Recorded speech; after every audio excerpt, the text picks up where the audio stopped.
नाव आलेलं आहे, त्याच्या नावाने घरकुल आलं आहे, पण जमीनच नाही आहे. ज्याच्याकडे घर नाही आणि ज्याच्याकडे जागाही नाही असा जो आपला लाभार्थी असेल, त्यामुळे लोकांच्या घराकरता जर आपल्याला 2 पैसे द्यावे लागले तर मागे पुढे पाण्याचं कारणच नाही आहे. आणि आपण निर्णय काय घेतलाय तर या घरांच्या संदर्भात 50,000 रुपये आपण वाढवले आहेत, पण त्याचसोबत यांना विजेचं बिल हे येणार नाही, तर यांच्याकडे सोलर एनेबल्ड अशा प्रकारची व्यवस्था ही आपण उभी करणार आहोत. आता आपल्याला अजून 10 लाख घरं या ठिकाणी मिळणार आहे. आता 20 लाख घरं मार्गी लावलेले आहेत. मला असं वाटतं की या महिन्यातच आता आपल्याला अजून 10 लाख घरं या ठिकाणी मिळणार आहे. त्यामुळे एक सॅच्युरेशनच्या पद्धतीवर आपण या ठिकाणी पोहोचतो आहोत. आणि आपण निर्णय काय घेतलाय तर या घरांच्या संदर्भात 50,000 रुपये आपण वाढवले आहेत, पण त्याचसोबत आपण प्रधानमंत्री सूर्यघर योजना जी आहे त्या योजनेच्या अंतर्गत ही सगळी घरं पहिल्या दिवशीपासून सोलर घरं आपल्याला करायची आहेत. यांना विजेचं बिल हे येणार नाही, तर यांच्याकडे सोलर एनेबल्ड अशा प्रकारची व्यवस्था ही आपण उभी करणार आहोत. मगाशी ज्यावेळेस मी काही सीओंसोबत बोलत होतो त्यावेळी एक मुद्दा समोर आला आणि तो अतिशय महत्त्वाचा मुद्दा आहे की इतक्या मोठ्या प्रमाणात आपण सोलरायझेशन करतो. जुना आपला अनुभव काय आहे, उदाहरणादाखल मेळघाट असेल, नंदुरबार असेल, या ठिकाणी पूर्वीच्या काळी 5 वर्षापूर्वी, 7 वर्षापूर्वी, 8 वर्षापूर्वी ज्यावेळी आपण 100% गावं ही विद्युतीकरण करण्याचा निर्णय केला त्यावेळेस इथे ग्रीड पोचू शकत नव्हती, म्हणून ऑफ ग्रीड आपण तिथलं सोलरायझेशन केलं आणि सोलरवर आधारित त्या ठिकाणी आपण गावं प्रज्वलित केली. पण 2 वर्षानंतर ती गावं पुन्हा अंधारात गेली. कारण काय तर आपली वेंडर इकोसिस्टीम तयार होऊ शकली नाही, ती मॅनपॉवर आपण तयार करू शकलो नाही.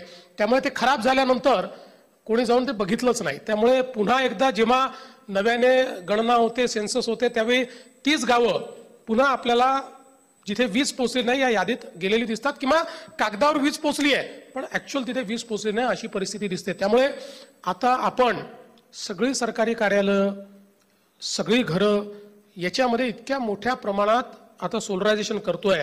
तर माझी सगळ्या सीओजला ही विनंती असेल की अशा प्रकारची जी आपली कामं आहेत याच्याकरता एक वेंडर बेस आणि मॅनपॉवर कसं तयार होईल याकरता वेगवेगळ्या विभागांचं कॉन्व्हर्जन्स करून स्किल डेव्हलपमेंटच्या माध्यमातून ट्रेनिंग देणं, त्याच्याकरता टूल्स उपलब्ध करून देणं, त्याच्याकरता वेंडर्स उभे करणं, त्याच्याकरता मार्ट उभं करणं आणि त्याच्यासोबत त्याच्याकरता आपल्याच योजनांमधनं इतके आपण महामंडळं चालवतो, इतक्या योजना चालवतो, त्यातनं कर्ज देखील उपलब्ध करून देणं, जेणेकरून एक कंप्लीट इकोसिस्टीम उभी राहील. अन्यथा आता आपण सोलर फिट करून टाकले आणि छोट्या छोट्या गोष्टींकरता त्याच्यानंतर जर तिथे इकोसिस्टीमच नसेल तर तो फॉल्ट असेल, त्याचं रेग्युलर मेंटेनन्स असतं, अगदी छोट्या छोट्या मेंटेनन्सच्या गोष्टी सोलारमध्ये कराव्या लागतात, ती करण्याची व्यवस्था नसेल तर हा सगळा जी इन्व्हेस्टमेंट आहे ही इन्व्हेस्टमेंट आपली वाया जाईल.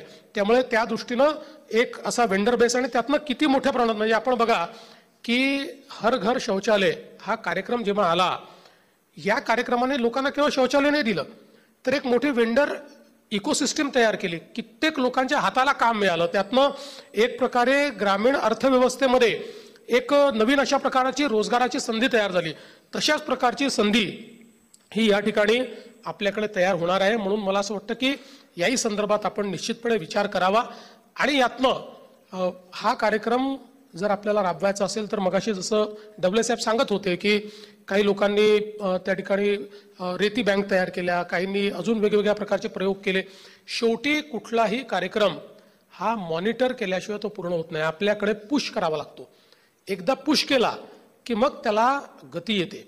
त्यामुळे मला असं वाटतं की नुसते घरं सँक्शन करून पहिला हप्ता देऊन आपल्याला थांबता येणार नाही.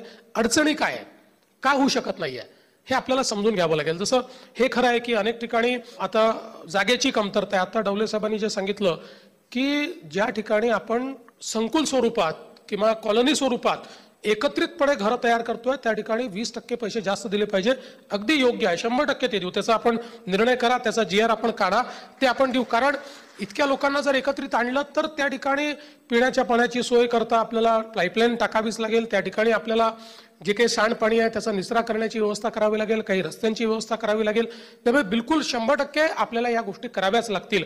आणि मी तर असं म्हणतो की आज आपण इतक्या मोठ्या प्रमाणात एकेका रस्त्याकरता आपण 20-20 हजार कोटी रुपयाचं भूसंपादन करतो, एक रस्त्याकरता. त्यामुळे लोकांच्या घराकरता जर आपल्याला 2 पैसे द्यावे लागले तर मागे पुढे पाण्याचं कारणच नाही आहे.